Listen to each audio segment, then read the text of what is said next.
It fuels cancer, it contributes to obesity, and lastly, it trashes the environment.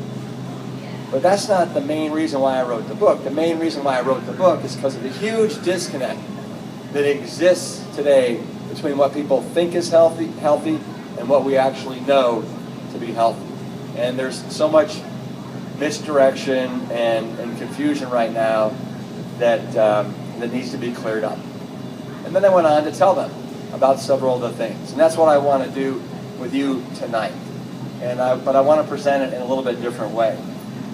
So let me start by taking you back to Fire Station 2. It was 2003, April, and we were sitting out on the porch. And I've been a firefighter in Austin, Texas since 1997. And when I joined the fire department in 1997, I was one of probably 1,000 firefighters in the Austin Fire Department that ate this way, meaning a whole food, plant-based diet. The term that I have for it is plant strong. And I tell you, I think that the most hostile environment that any human being could be put in to be eating this way is a firehouse. Fire Station 1, which is the animal house of all fire stations, because we had 18 guys there. We had 2 fire engines, a truck, and an EMS unit, all guys. And it was the most hostile environment ever. And I withstood all the ribbing and the jabbing and the jokes for 5 years. And then in about 2001, I went to Fire Station 2 because I thought I could sleep at night there. Little did I know that Fire Station 2 is located right on the outskirts of the University of Texas campus, where you have a self-proclaimed third-generation redneck. Had a total cholesterol of 344 milligrams per deciliter at the age of 33.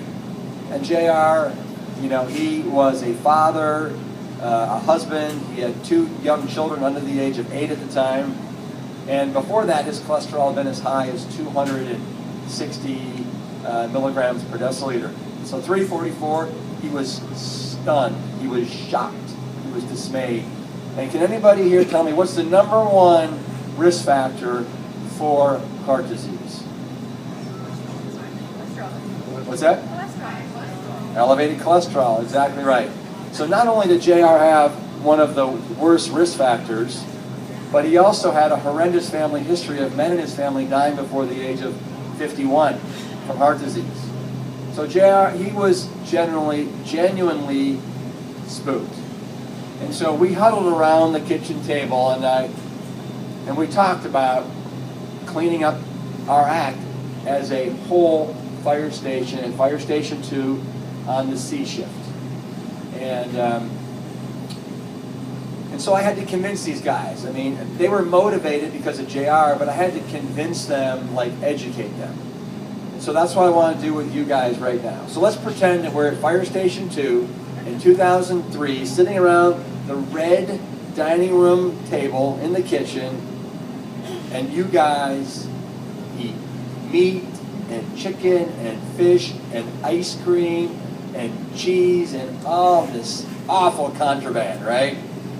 And you like put it into your system, breakfast, lunch, and dinner, 7 days a week, month after month, year after year. All right, so let's start from the beginning. So, guys, and I'm going to address you as guys, okay? So guys, who can tell me what is so wrong with red meat? All right, let's have participation as if I'm there too. So, guys, what's so wrong with red meat? Hormones, antibiotics. Hormones, antibiotics, absolutely. What else? Nothing. What's that? Nothing. Methane? No, nothing. Nothing. Well, oh, you're pretending to be one of the guys, aren't you? Either that or you're a transplant here that's in front of you. All right. You're from Weston Price Foundation. Yeah, that's right.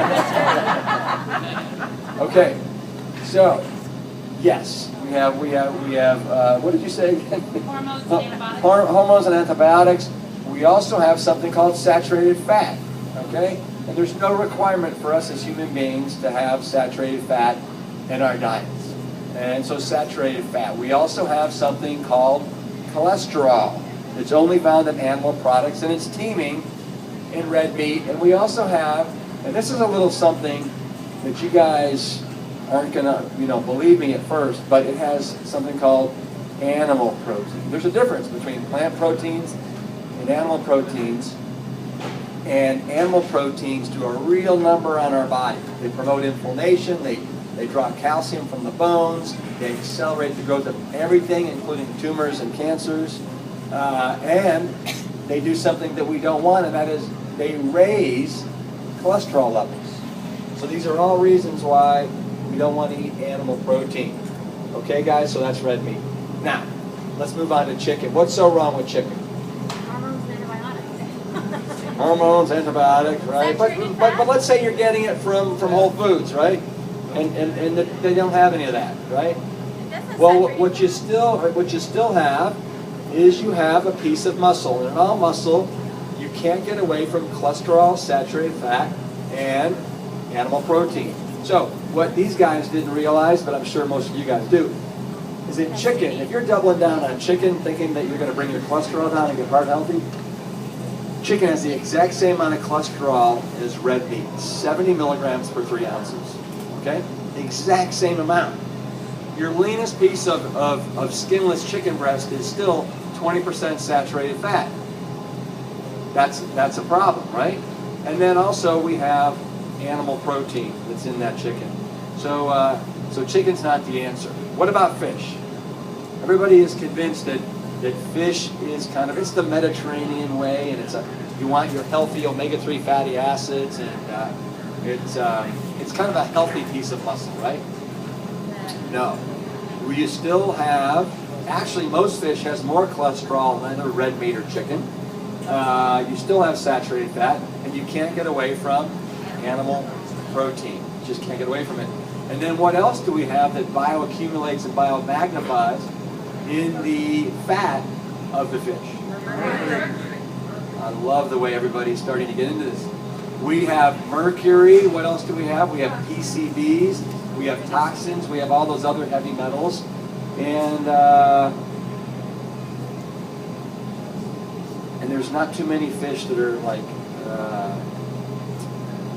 that don't have pollutants running through them. So fish.